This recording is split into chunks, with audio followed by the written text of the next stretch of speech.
Hey Feasters, and welcome to episode 96.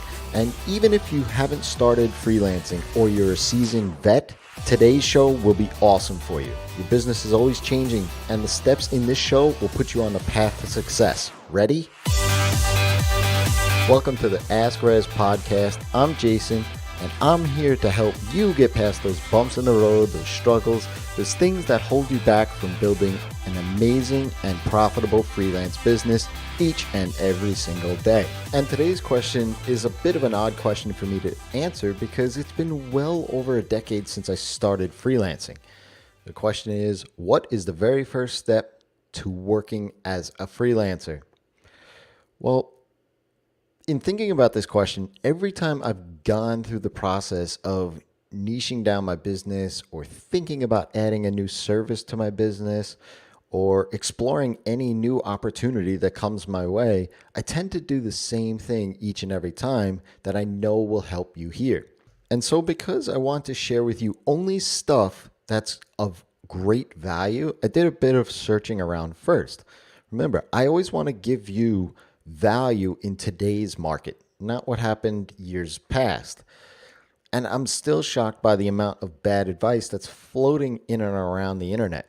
When I put this question into Google after somebody asked me this question, articles that came up were still spouting that same terrible advice about doing free work just to build up your portfolio, learning new skills to, quote, diversify your skill base and make you more valuable, end quote.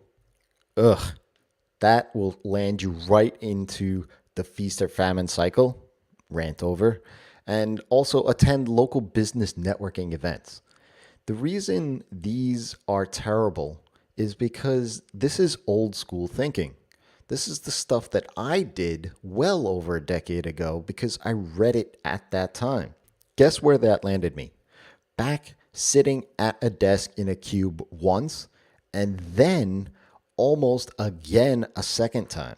If you're taking your first steps being freelance seriously, then you have to look at it like a business. Remember, this is your first steps into freelancing, so you have to keep it very simple to start. Stick to the stuff that you know because there are many things that you don't know at this very early stage of your career. This is your job now. It's a job that you want to grow. It's a job that you want to be able to live life the way that you want. And it's a job that you need to take seriously and make money from. With that in mind, I found that there are three things when starting out that work in tandem together. Anytime I do the things that I mentioned above about figuring out new services and niching down, these are the three things that combined put me on the path to success. And so I'm going to share them with you here today. The first is making money is key. Second, leverage the skills that you have. And third, figure out your worth. So let me explain a little bit what each one of these things mean. Number one, making money is key. If you aren't making money, then it's a hobby.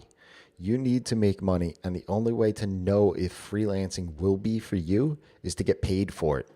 So whatever you do, do not work for free as your very first step.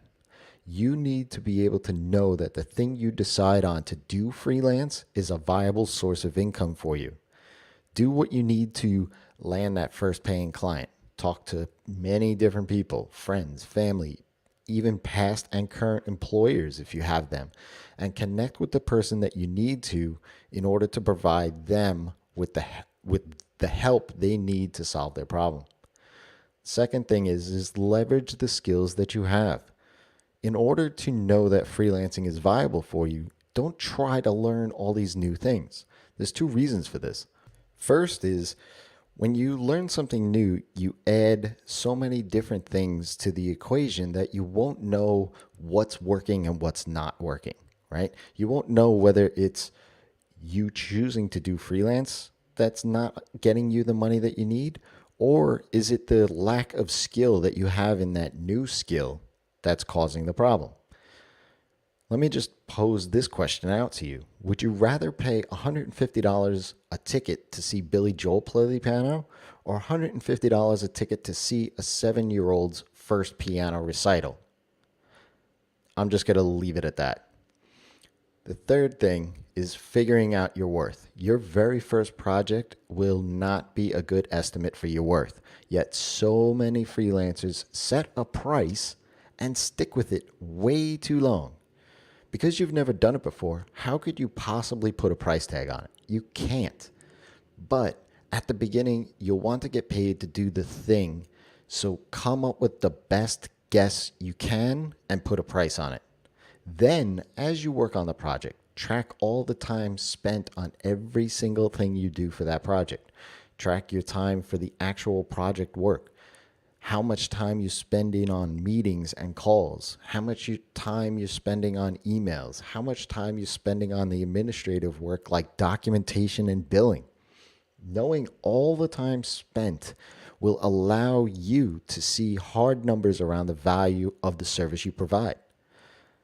But don't stop there. The second part of this, and a lot of people miss out on, is knowing the value of the project to your client.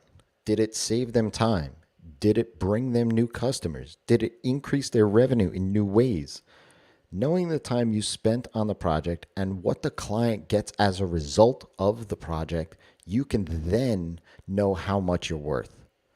Just like a baby taking their first step, clear the path of any and all obstacles. Keep it simple. Stick to what you know, get paid, and track your time. That's all you need to do to start freelancing with success in mind. If you have a question, ask Rezzz.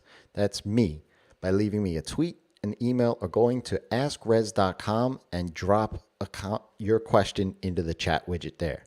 Oh, and also, by the way, we are now on Spotify. So if you are a Spotify customer and listen to music and all other things on Spotify, go ahead and look up the Ask Rezzz show and subscribe there. Until next time, it's your time to live in the feast.